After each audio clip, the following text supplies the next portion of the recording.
जय हिंद, वंदे मातरम साथियों। जी हाँ, मैं हूँ प्रिंस और आज के इस वीडियो में मैं बात करने वाला हूँ एसएससी जीडी के बारे में। जी हाँ, एसएससी जीडी ने भाई साहब पता नहीं कौन सा नशा कर लिया है। लगातार छात्रों का री एग्ज़ाम पे री एग्ज़ाम होते जा रहे हैं।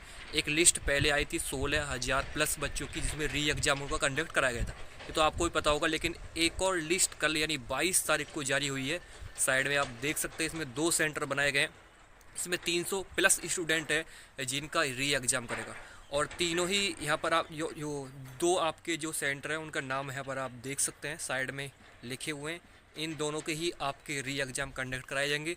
अगर आपके भी ये सेंटर हैं जो साइड में दिखाई दे रहे हैं, तो आपका भी री एग्ज़ाम होगा, वो भी 30 तारीख को ही। साइड में सारा कुछ मैंने लगा दिया, यहाँ पर आप चेक कर लीजिए। अब बात ये करते हैं कि भाई साहब री एग्ज़ाम क्यों करा रहा है, आखिरकार इतने सारे बच्चों का री एग्ज़ाम क्यों हो रहा है। पहले 16,000 पे 300 प्लस, ये हो सकता है क्या आगे भी री एग्ज़ाम हो, क्योंकि एसएससी वर्क कर रहा है इसी चीज़ पर, एसएससी जीडी पर भी। इसलिए ही आंसर की नहीं आ रही थी, समझ रहे हो।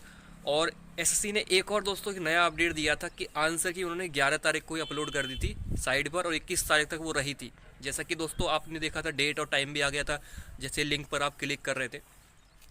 तो बच्चे बहुत सारे बोल रहे थे, भैया आप तो बोल रहे थे आंसर की आगे कोडिंग से निकल रही थी, वो ऐसा वैसा जो बोल रहे थे बच्चे बहुत सारे थे ऐसे स्टूडेंट। तो उन सभी को बता दो मेरे भाई कि एसएससी का नशा कुछ अलग ही चल गया है, ठीक है। अब एसएससी का कोई समझने वाला है ही नहीं। एसएससी नोटिस कुछ डालता है। अब आप बोलते हैं दोस्तों, कल बोलते हैं कि भैया आप तो बोल रहे 16,000 बच्चों को डाटा है, फिर ये कैसे 300 कैसे और आगे। भाई देखो, एसएससी जो है पल पल में अपने जो है डिसीजन चेंज कर देता है, पल पल में एक घंटे में डिसीजन उसके चेंज हो जाते हैं। तो हम कुछ और सोचते हैं, एसएससी कुछ और कर देता है। यानी एसएससी का मन में क्या है ये किसी को नहीं पता चल रहा है, क्योंकि एसएससी का डिसीजन दोस्तों हर घंटे हर मिनट में चेंज हो जाता है। 16,182 थे, उसके बाद 300 प्लस ये आगे, हो सकता है और आगे भी आ जाए। जिन लोगों को लगता है कि आपका एग्ज़ाम नहीं होगा, उनका भी एग्ज़ाम हो जाए।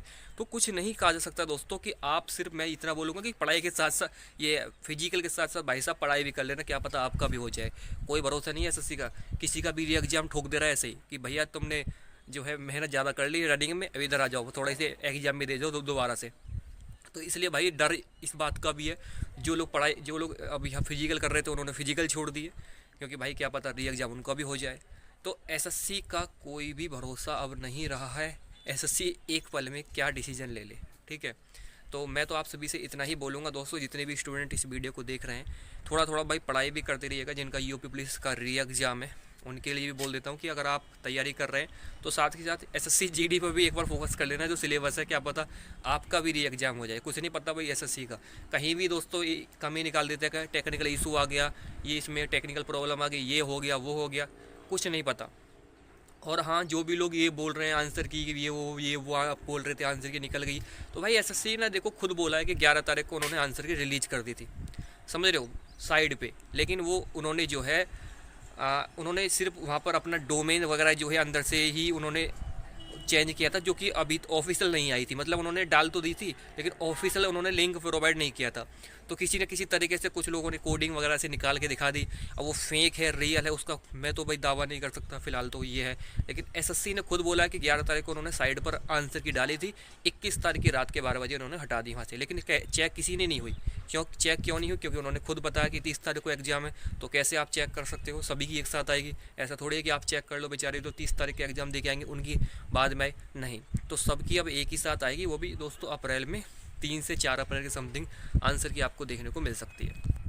तो बस इतना ही मेरा कहना था। बाकी आप समझदार है भाई कि लगातार जब एसएससी इतने सारे डिसीजन ले रहा है, क्या पता और डिसीजन ले सकता है, ठीक है। तो आपको सिर्फ तैयार रहना है उसके लिए कि आप पता एग्ज़ाम आपका भी हो जाए, कुछ भरोसा नहीं है भाई, ठीक है। और रनिंग के साथ साथ थोड़ा पढ़ाई पर भी फोकस कर लेना। जो रनिंग नहीं कर रहा है वो रनिंग पर ध्यान लगाइए, क्या पता अब एसएससी का ये लास्ट चांस हो। क्योंकि अब अगर इसने डिसीजन लिया आपके री एग्ज़ाम का, तो डेट नहीं होगी, 30 तारीख नहीं होगी, फिर डेट एक और नहीं निकाले गए। 10 दिन का मैक्सिमम टाइम तो मिल ही रहा है बच्चों को। लेकिन इन बच्चों को क्या, जिनका 22 तारीख को आया, इनको कितना टाइम मिलेगा भाई? 6 से 7 दिन। एक दिन तो सोचने में लग जाएगा मेरा अलार्म है या नहीं है, फिर एक दो दिन दोस्तों तैयारी में लग जाएगा एडमिट कार्ड निकालने में, वही दोस्तों 2 से 3 दिन मिलेंगे। उस 2 से 3 दिन में क्या कर पाएगा बच्चा?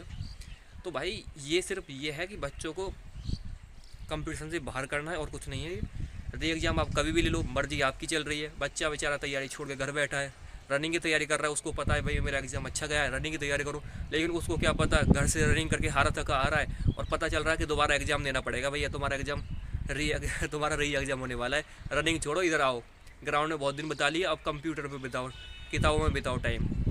तो भाई गुलाम की ज़िंदगी अब जीनी पड़ रही है, कुछ भी हो सकता है, कुछ भी फैसला ले लेता है एसएससी, कोई कहने वाला है नहीं, सुनने वाला कोई है नहीं, मर्जी एसएससी की चल रही है, तानाशाही, ये समझो तानाशाही हो रहा है सब कुछ, कि कभी भी री एग्जाम ले लो, कभी भी कोई नोटिस निकाल दो, कभी भी दोस्तों कुछ भी डाल दो वेबसाइट पे। तो भाई इसका कुछ नहीं हो सकता, सब दोस्तों अपनी मर्ज़ी से चल रही है। अब हम भी दोस्तों क्या कर सकते हैं बताइए, इसमें सारी चीज़ें हैं। अब एसएससी के ऊपर अगर हम कोई भी यहाँ पर उनको बोले कि हम आरटीआई लगाएं या उस पर ऊपर लगाएं, तो आरटीआई का रिप्लाई भी दोस्तों बताओ कब तक आएगा, कम से कम 3 से 4 महीने बाद रिप्लाई देते हैं, उसके बाद भी आपका फिजिकल हो जाएगा, जब तक क्या रिप्लाई आएगा उसका फिर क्या भरोसा। इसलिए भाई ये जो दिन मिल रहे हैं इसमें मेहनत कर लो, कुछ नहीं हो सकता। इसके ऊपर हम आवाज़ भी उठाएंगे तो कोई फ़ायदा नहीं है, आवाज़ उठाने से बाद भी कम से कम यहाँ पर अगर हम उनसे एसएससी से सवाल ही बोलेंगे आप ऐसा क्यों कर रहे हो बच्चों के साथ, क्योंकि बच्चे तैयारी तो कर नहीं रहे, फिर आप ऐसा क्यों कर रहे हो, तो ये भाई देखो यहाँ पर कोई फ़ायदा नहीं है उसका, क्योंकि आप समझदार हैं भाई। आरटीआई लगाने से भी दोस्तों कम से कम 5 से मतलब 1 महीने का टाइम या मैक्सिमम 15 दिन का टाइम तो लगता ही है। 15 दिन बाद तो आंसर की आ ही जाएगी आपकी फिर, ठीक है, तो उसका फ़ायदा कुछ नहीं रहेगा।